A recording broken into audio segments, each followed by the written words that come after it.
Activities can be used to describe different activities that take place. So here's an activity where a member or employee or something may be involved in. So costuming, lighting, set, sound, stage manager. On the production system for Flint Community Players, we also have box office, membership drives, 50/50, all these different activities that people like to be involved in.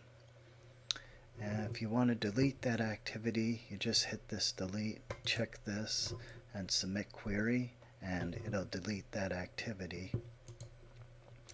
If you want to create a new activity, you pretty much give a new activity. We'll say like the, let's say,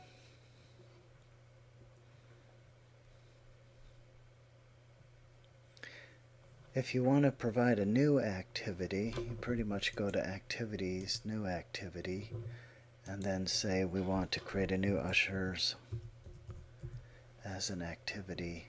Submit that, and it'll make that activity. And if we go to Search Activity, we now see that it's available.